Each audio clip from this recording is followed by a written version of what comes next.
Assalamualaikum warahmatullahi wabarakatuh. Kembali lagi bersama kita di channel Pangeran Cahaya. Hadirin semulakan, kita akan membahas tentang pentingnya solat khusyuk wal khudu'. Jadi pentingnya solat khusyuk, ya. Tentang praktek bagaimana khusyuk dan apa itu khusyuk sebenarnya. Jadi khusyuk itu sebenarnya, hadirin, itu adalah kefanaan di dalam keakuan makhluk. Jadi tidak lagi memandang kitanya di situ, makhluk di situ, suara di situ. Lepas semuanya. Tidak ada lagi mengatakan kita menyaksikan Allah menyembah dirinya. Tapi betul-betul lenyap selenyap-lenyapnya, mutu qabla an tamut. Jadi betul fana sefana-fananya. Jadi di situ berlaku yang ada hanyalah kenyataan zat sifat asma dan af'al. Jadi Allah Ta'ala sendiri yang menyaksikan dirinya sendiri. Allah Ta'ala sendiri yang memuji dirinya sendiri. Jadi kalau tidak seperti itu, kalau tidak fana sebelum bertakbir, sebelum mendirikan solat, maka itu dalam konteks hakikat, ya, hukum hakikat itu tidak sah, sama sekali tidak sah. Ini kita bicara bab khawas, ya, artinya babnya solat-solatnya orang-orang arif. Jadi betul-betul mereka tidak hanya gerakan saja mendirikan solat, tidak ada dia di situ lagi. Jadi lebur seperti meleburnya es batu kembali menjadi air, seperti leburnya besi, sepotong besi masuk ke dalam lautan api. Jadi betul-betul di situ lebur. Sehingga yang beraf'al itu hanyalah af'al Allah. Yang memuji hanya sifat Allah, memuji akan zatnya, zatnya menyaksikan daripada sifat. Nah, itu jalur-jalur tauhid. Nah, prakteknya otomatis harus sampai kepada zat. Jadi harus berdiri dengan zat Allah. Nah, di situ ada rukun 13 itu berdiri betul. Maksudnya itu bagaimana? Berdiri dengan zat Allah. Dengannya hilang. Yang berdiri hanya zat Allah semata-mata, menyaksikan sifatnya, asmanya dan af'alnya. Kalau jalur Nur Muhammad, betul-betul Allah Ta'ala menyaksikan nurnya sendiri, menyaksikan Nur Muhammad sendiri. Kan sebenarnya kata-katanya saja yang beda, cuman rasanya itu sama, kesadarannya itu sama. Jadi tidak ada lagi kita di situ. Bukan berarti kita pas Allahu Akbar hilang semuanya, kita ditarik ke alam mana, itu namanya khoyali. Jadi tidak ada lagi keakuan di situ, tidak ada lagi rasa-rasa makhluk di situ. Yang ada di situ rasa Allah, yang ada kesadaran Allah. Tidak ada lagi istilah mengingat dunia, mengingat akhirat, mengingat apa di situ, mengingat pakaian dan sebagainya, tidak ada lagi. Tidak ada lagi istilah. Ini secara syariat tetap terlihat tubuh, tetap terlihat ini semua, tetap terlihat. Namun dalam itunya sudah lebur.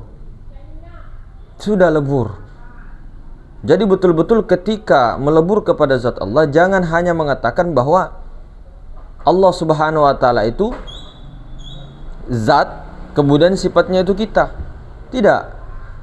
Allah Subhanahu wa Ta'ala itu dari zatnya, sifatnya, asmanya, af'alnya itu esa begitu, tunggal. Jangan sampai dikatakan bahwa Allah itu terdiri daripada zat saja, sifatnya kita. Tidak.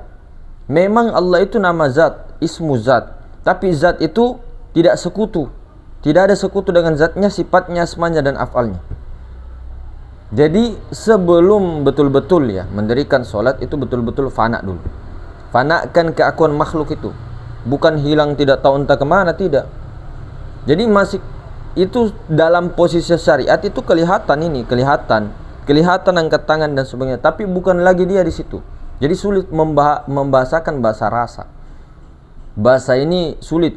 Jadi perumpamaan kalam-kalam kita saja yang dibahasakan. Nah, caranya bagaimana? Prakteknya yang paling gampang bagaimana? Bagaimana jiwa, pikiran, perasaan ini melebur kepada wilayah ruh. Rasakan ruh itu. Punya ruh? Yakin punya ruh? Yakin rasakan ruh. Rasakan batinmu. Rasakan ruh itu. Kemudian berdirilah dengan ruh. Itu langkah pertama. Jadi sebelum berdiri dengan ruh, artinya bertubuhkan ruh. Nah ini kata-kata bertubuhkan ini jangan dikatakan bertubuh bagaimana, tapi berdirikan atas ruh. Jadi akunya tadi yang di akunya jasmani, akunya jiwa, pikiran, perasaan, di akunya ruh. Nah kalau jalur Nur Muhammad namanya akunya Muhammad, atau bertubuhkan Muhammad, bertubuhkan ruhani. Kalau jalur tauhid bertubuhkan sifat. Hanya masalah bahasa saja. Yang dikatakan Muhammad di sini hakikat Muhammad, ruh, nama lainnya hakikat Muhammad. Oh tidak ada anunya, dalilnya tidak lengkap. Dan ini itu bukan kaidah kalam, bukan kaidah fikih. Mau cari di bab sifat 20 ya tidak ada lah. Mau di bab kalam pun tidak ada. Ini bab ma'rifat jalur nur Muhammad.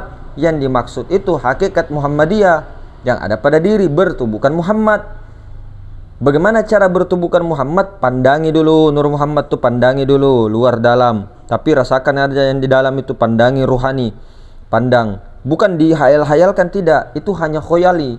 Rasakan itu 7 sifat ma'ani. Pandang itu. Nah, baru seolah-olah pikiran perasaan itu sudah melebur kepada ruhani. Ruhani itulah yang ini.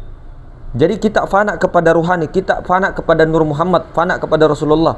Jadi betul-betul seolah-olah kita yang melihat, ternyata Rasulullah yang melihat, Rasulullah yang mendengar, Rasulullah yang berkalam, berkehendak dan semuanya. Nah di wilayah itu bukan hanya kita mengetahui saja teorinya, tidak ada praktek. Nah di sini prakteknya perlu dengan mujahadah, perlu dengan riyadhah. Mustahil orang kajian 3 jam, berhari-hari, berminggu-minggu langsung ma'rifat. Prit. Ilmu ma'rifat iya, amal ma'rifat juga belum, mau tiba-tiba langsung buah ma'rifat. Tidak. Ada sunnatullah. Beda lagi kalau orang yang ditarik majzub langsung itu beda, lain itu.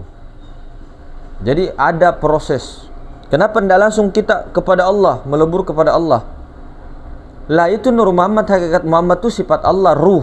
Itu kan tiada lainnya juga dari nur ilahiyah. Kalau kita langsung ke Allah itu juga tidak beradab, tidak bakalan ini, prasangka saja sampai kepada Allah. Jadi mendahului hakikatul Muhammadiyah tidak bisa. Kalau bukan cahayanya matahari sendiri yang sampai kepada matahari, kembali kepada matahari, tidak bisa. Cerita mati, teori. Nah, jadi rasakan betul-betul, baru fana ke ruh, sehingga ruh itu yang betul-betul ada, ya sudah fana betul-betul, jadi bertubuhkan Muhammad. Nah, kemudian nanti pandangi Allah, jadi sifat kezat, pandang terus Allah, musyahadah kepada Allah, maha ruang meliputi segala sesuatu. Nah, nanti fana kepada Allah, melebur, ruh itu melebur kembali, yang ada hanya Allah. Jadi kembali kepada Allah, maha ruang, maha suci itu sendirilah nanti yang melihat, yang mendengar, yang berkalam. Jadi bertubuhkan Allah. Tapi sebelum bertubuhkan Allah, berdirikan zat Allah, bertubuhkan dulu Rasulullah, bertubuhkan Muhammad, bertubuhkan dulu Nur Muhammad. Bukan maksudnya ini Nur Muhammad, bukan. Artinya bertubuhkan Nur Muhammad. Ini kan hanya bayangan. Cuma nyata pada di sini. Jadi ini juga namanya Nur Muhammad, tapi Nur Muhammad muhaddas. Namun yang dipandang kodimnya, yang di dalam, ini juga terjadi daripada tajallinya, tiada lain juga karena daripada kodim itu. Karena kita pandang yang kodimnya, bukan ini yang kodim. Begitu. Baru teruskan lagi kepada Allah, bertubuhkan Allah, berdirikan zat Allah. Itulah yang dimaksud berdiri betul. Kalau sudah begitu baru Allahu Akbar. Nah, sampai selesai. Lantas bagaimana saya mas, masih belum bisa fokus dan sebagainya? Perlu riyadhah mas, perlu riyadhah, perlu mujahadah. Makanya itulah salahnya kita. Kalau kita syariat, kemudian ke thariqah, belajar hakikat, kemudian belajar ma'rifat, ilmu-ilmu ma'rifat seperti ini, kajian Nur Muhammad, Nurullah, Tauhid, baru kita tinggalkan tarekat ke Bali. Awalu din ma'rifatullah, setelah kenal Allah, yang mana dimaksud Allah, yang mana Rasulullah, secara hakikat menyaksikan, tahu yang mana makhluk yang mana khalik, yang mana makhluk yang mana khalik. Nah, setelah itu baru amalnya, amal ma'rifatnya, prakteknya di toriko, di tarekat itu Pak, prakteknya. Nah, itu dengan riyado, mujahadah. Mana dalilnya? Itu Nabi kita Muhammad SAW sebagai contoh. Baginda Nabi SAW setelah menikah umur 25 sampai umur 40, bolak-balik gua Hiro itu bolak-balik sampai kurang lebih 15 tahun. Tidak hanya di bulan puasa saja baginda Nabi. Jadi bolak-balik itu gua Hiro. Padahal coba lihat gua Hiro itu, mujahadanya untuk naik ke sana. Dulu kan tidak ada tangga. Woi, bayangkan itu kalau naik ke sana. Tidak ada tangga loh. Orang ada tangga saja sudah tertati-tati. Jarang yang ini. Apalagi kalau belum ada tangga. Itu mujahadah semua itu. Uzlahnya Nabi itu loh. Kurang lebih 15 tahun. Itu supaya ditunjukkan kepada kita. Setelah 15 tahun di situ dakwah lagi, dakwah tauhid 13 tahun di Mekah. Ma'rifat, mengajarkan, mengamalkan ilmunya beliau. Baru setelah itu pindah hijrah ke Madinah, barulah disyariat di situ. 10 tahun kurang lebih. Jadi itu syariat puncak terakhir. Cuma kalau sekarang sudah terlanjur berbarengan. Seperti komponen tubuh, zat sifat asma af'al. Jadi betul-betul hadirin semulakan, sebelum mengangkat takbir, bahkan sebelumnya lagi, pada saat berwudu, bahkan 24 jam sebenarnya, latihannya tuh di luar sholat. Zikirnya, riyadohnya, jangan ditinggal. Zikir itu amalan tertinggi. Duluan kholwat dulu. Lafaz zikir, sholawat, itu semua kan ketika di Madinah. Zikirnya juga ada memang di Mekah dan sebagainya. Cuma yang paling lengkap itu ketika beliau di Madinah. Jadi khalwatnya diperbanyak beliau dulu. Puji-pujiannya. Itu sebagai contoh riyadhah. Mujahadah. Itu tahap apa? Takhalli. Beliau 15 tahun Nabi. 15 tahun takhalli. Kita ucuk-ucuk baru belajar kajian 1 minggu, 2 minggu, 1 bulan. Oh, saya belum bisa fana rasanya, Mas, masih bingung, masih belum khusyuk, masih lupa-lupa. Allahu Akbar. Perlu proses. Kemudian tidak perlu ngejar-ngejar 24 jam, itu terlalu ketinggian. Bersihkan saja dulu, takhalli saja dulu, terus amal ma'rifat saja.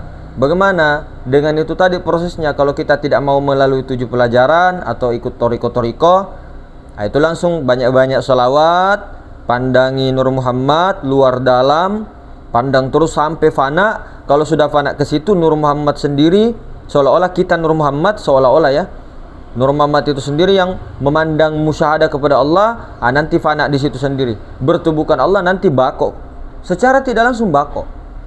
Tapi jangan sampai kita mendengar ceritanya Syekh Mansur Al-Hallaj, Syekh Siti Jenar, dibaca bukunya sampai tamat, dibaca bukunya Syekh Abdul Qadir Jailani sampai tamat, dibaca Al-Futuhat Al-Makkiyah Syekh Ibnu Arabi 8 juz 9 juz, dibaca semua terus, oh iya, oh gampang aja nih, dipakai untuk mahasiswa, untuk debat teori dan sebagainya. Ya silakan saja, bagus itu, memang bagus kok. Cuma kasihan aja Syekh Ibnu Arabi, orang-orang yang betul-betul amal ma'rifat, dan para wali juga dulu begitu. Ada 500 rakaat mendirikan sholatnya. Ada yang wudhu dengan sholat isya, wudhunya sholat isya sampai sholat subuh, tidak batal itu. Nah, bayangkan itu Pak, manisnya itu, kelezatannya. Jadi bukan lagi syariat itu dijadikan beban atau kewajiban, tidak, tapi enak, nikmat. Jadi perlu proses Pak, takhalli. Nanti lama-lama, yang penting takhallinya itu diistiqomahkan. Yang penting jangan merasa di situ. Bagaimana supaya tidak merasa? Kuncinya berlindung. Berlindung Minimal dulu berlindung dulu ke Nur Muhammad. Lamakan mesrakan di Nur Muhammad itu, mesrakan terus di Nur Muhammad sampai fana. Apa yang dikatakan mesrakan ini? Musyahadah. Pandang terus Nur Muhammad. Yang mana Nur Muhammad? Ruh. Yang mana ruh? Ini. Bukan ini. Kan sering diulang. Jadi bukan hanya teori, tapi betul-betul kudrah, iradah, ilmu, hayat, sama, basar, kalam. Tuh Nur Muhammad. Pandangi Nur Muhammad ke diri, pandang ke sana sampai fana, seolah-olah jadi kita Nur Muhammad, seolah-olah menjadi Nur Muhammad. Keakuan makhluk kita tidak ada lagi, yang ada hanya keakuannya Rasulullah, keakuannya Nur Muhammad Rasulullah. Sehingga yang melihat tuh dalam koneksinya itu ruh Rasulullah, yang mendengar ruh, yang berkalam ruh, semuanya yang berjalan dan sebagainya. Tapi dirasa tembus kesadaran.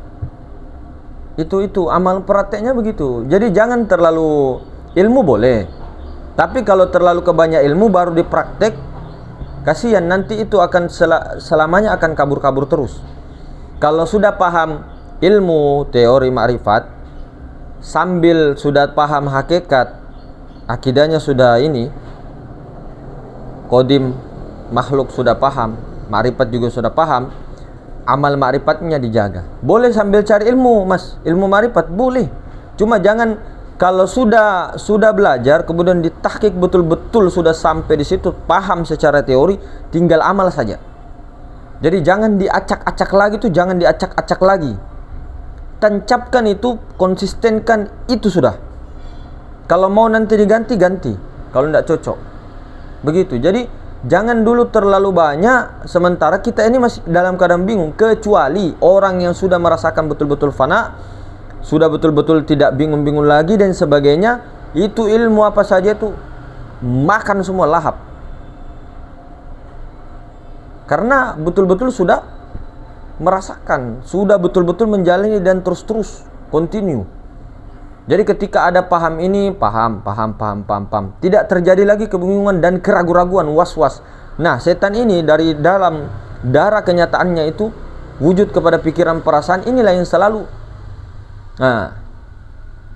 was-was, ragu-ragu dan sebagainya.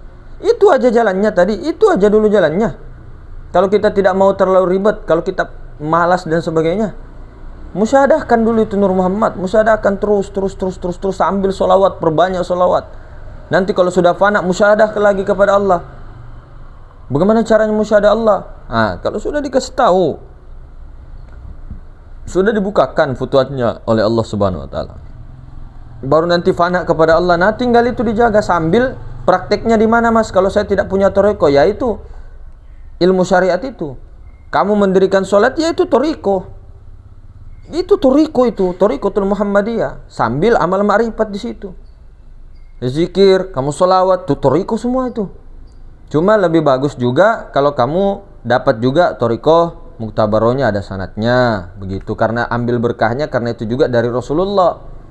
Jalur nur, jalur tauhid, jalur nur. Begitu. Jadi begitu ya hadirin semulakan, intinya di situ sih sebenarnya. Kalau sholat apa sih, Mas? Sholat itu musyahadah, menyaksikan, sambung kepada Allah, sampai kepada Allah, tersambung, terhubung kepada Allah, itu sholat. Jadi ketika dia begini, tidak terhubung, tidak sampai kepada Allah, itu bukan sholat. Secara syariat iya, itu mendirikan sholat. Makanya sholat itu sangat ditekankan begitu. Nah, ada sholat secara syariat, ada sholat secara batiniah, hakikat. Dua-duanya jalan tuh. Karena kita punya lahiriah, punya batiniah, begitu. Itu syariatnya. Kenyataannya begitu. Punya lahir ya punya batin. Dua-duanya itu nah, jadi mungkin begitu hadirin. Jadi fa'ana itu adalah betul-betul mutu kebelanta mutu, tidak ada lagi di situ dirinya. Bukan lagi yang dia melihat, mendengar dan sebagainya. Sudah terganti betul-betul kesadarannya itu di akunya Allah, berdiri akan zat Allah, bertubuhkan Allah. Tapi lalui dulu proses bertubuhkan Muhammad itu. Sebelum bertubuhkan Muhammad, pandangi dulu Nur Muhammad itu. Baru bertubuhkan Muhammad, fana kepada Muhammad. Baru pandangi Allah, Nur Muhammad memandang Allah terus. Baru fana nanti kepada Allah. Itu baru top. Nah, jadi 7 mata pelajaran itu sebenarnya kunci juga. Jadi kunci di tarekat itu, kunci kalau sudah paham itu tinggal diulang-ulang saja, pilih salah satu. Atau mau pelajaran 6 dulu terus, silakan. Pelajaran 4 dulu terus, silakan. Baru kelima nanti. Penyempurnanya di pelajaran pertama. Khalwat sunyi, khalwat ramai. Khalwat jasmani, khalwat ruhani, jalan. Solat syariat, solat hakikat. Solat jasmani, solat ruhani. Begitu juga uzlah, khalwat, solat. Solat secara jasmani, solat secara ruhani ada. Uzlah secara syariat, uzlah secara jasmani, uzlah secara ruhani. Khalwat secara jasmani, khalwat secara ruhani. Dua-duanya ada. Selalu kan dikatakan as-syari'atu bila haqiqatu atil, al-haqiqatu bila syari'atu batil. Isi kulit isi. Syariat adalah kenyataannya hakikat, hakikat adalah batinnya syariat. Nah, begitu hadirin semulakan.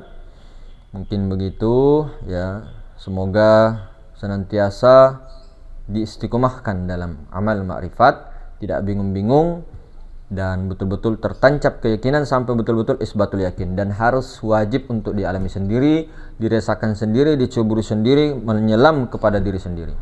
Assalamualaikum warahmatullahi wabarakatuh.